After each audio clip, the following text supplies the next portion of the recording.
Today I'm going to be sharing some tips on how to die cut lots of stamped images in the easiest way possible, and I'm also casing myself to recreate a card that I made last year. Hey crafty people, it's Tasha. Welcome back to my channel. If you like the video then please do give me a thumbs up, and if you aren't already subscribed I'd love it if you would consider hitting that button. I'm going to be creating an autumnal wreath card, and I'm actually doing it from casing myself.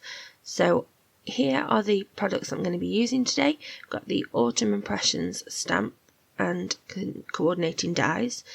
These are the circle layers, the A2 layers.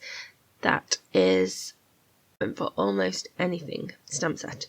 So I've chosen the leaves that I want to use for today's card, and I'm just cutting each one of them from a panel of A2 Neenah.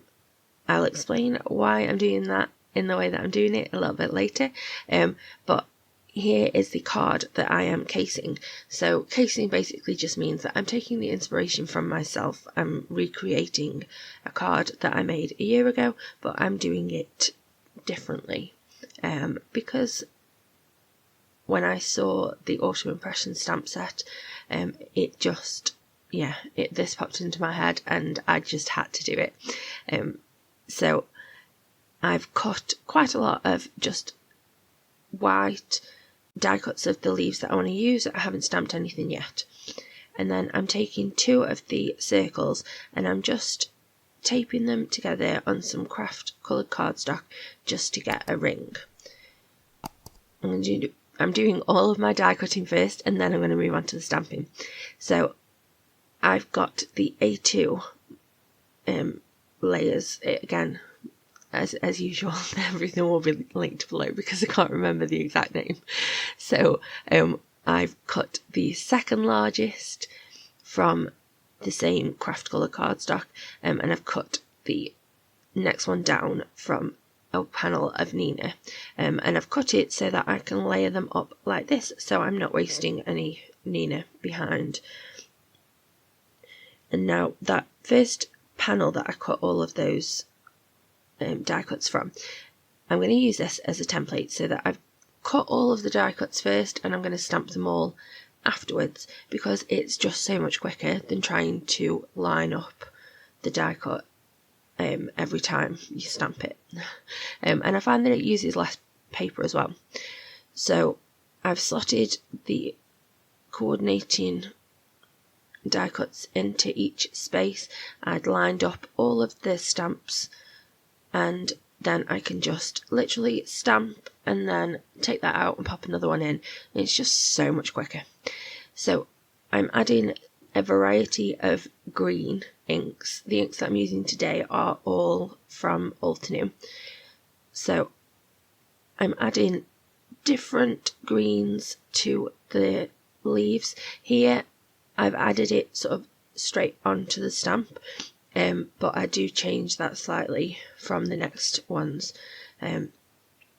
So I just want to get they're just like silhouette images, so I want to add a little bit of contrast in there, and some interest in the colour really. So here I've stamped them all in one of the greens. They'll all be linked on my blog if you are interested in what colours they are. And then pardon me, sorry. Once I'd stamped them all in that one colour, I've then added some of a different green towards the bases of each of those, and I'm just using one of these really small blending brushes so that I can just soften the edges of that, so I'm not going to get any harsh lines.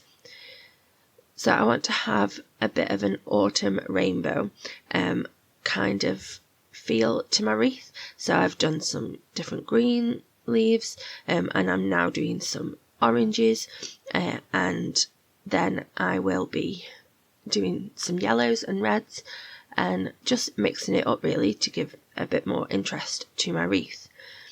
I've just done the same there with a lighter orange, then a darker one, and then I'm actually going in with some brown as well. I'm trying to sort of keep that towards the centre of the images where the stems would be, really.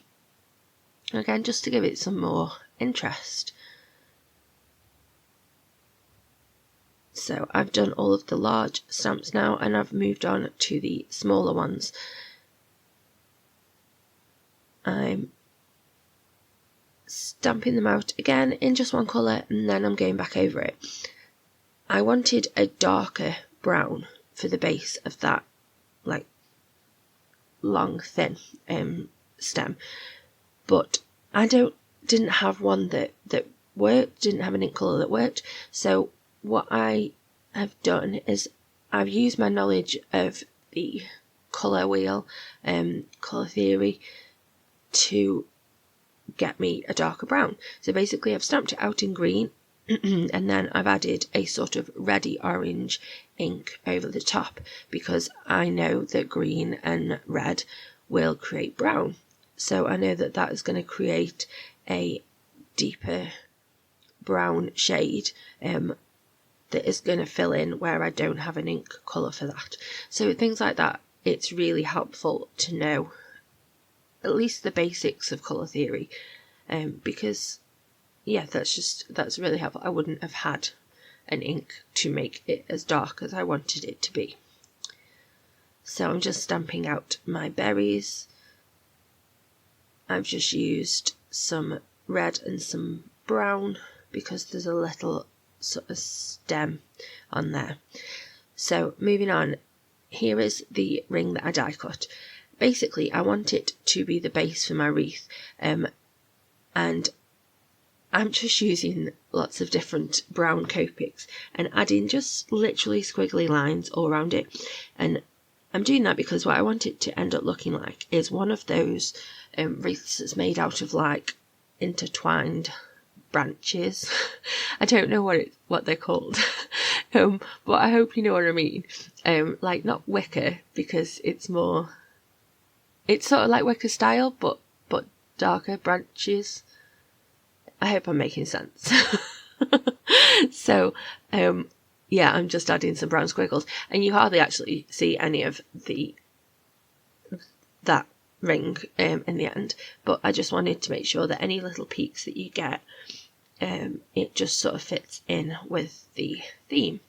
So I've laid out all of my different branches and different leaves and the berries and everything, and now's the fun part. I get to create the wreath.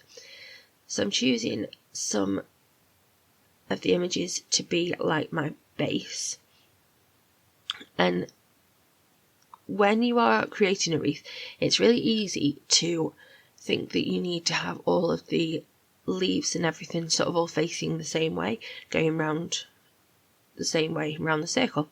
But to get a fuller wreath, if you add your leaves going in different directions, you're going to get more interest and just, yeah, more volume to the wreath even. So when I'm adding glue, I'm only adding a small amount at a time, because I don't want any of these branches to be completely stuck down, because I know that I'm going to want to tuck different things in. So I'm just adding a small amount. So you do need to make sure that you're using a really strong liquid adhesive, so that you can you know that it only little dots of glue are going to support it.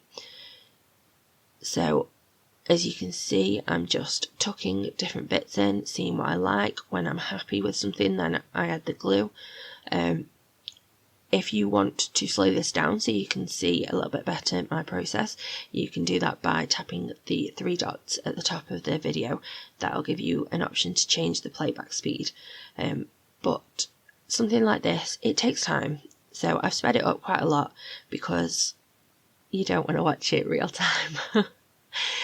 And another tip, I'm adhering some of these from behind the wreath itself, and also don't feel that you can't cut these images. So if I want something to sit somewhere and it's not sitting quite right, like here, I've just snipped off half of the image so that it will sit properly, and it's absolutely fine to do that. I'm trying to get a sort of semi-balanced mix of the colours throughout. I don't want there to be, you know, all of one type of leaf in one place, or all of one colour. So now I'm adding the little berries. I just wanted to be able to tuck these in and amongst all of the leaves, and then once I've done that, I've added some glossy accents just to the berries, just to give it a little bit of extra interest, and I like the way that looks. It's just a nice little pop of red.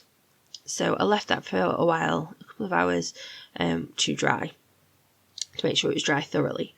And then I'm adding glue onto the back, and I am sticking it onto that, what will be my smallest of 3 layers when I've laid everything up. I've offset it so that it is a little bit off there, and also I haven't put leaves all the way round because I wanted to call back to that I'd done last year. So for a sentiment, I've chosen from the sentiment for almost anything set, sending many blessings your way. I've stamped that out in onto some more of that craft card, and even though it was one long sentiment, I've just stamped it a few times so that I could cut it down to give me 3 smaller sentiment strips.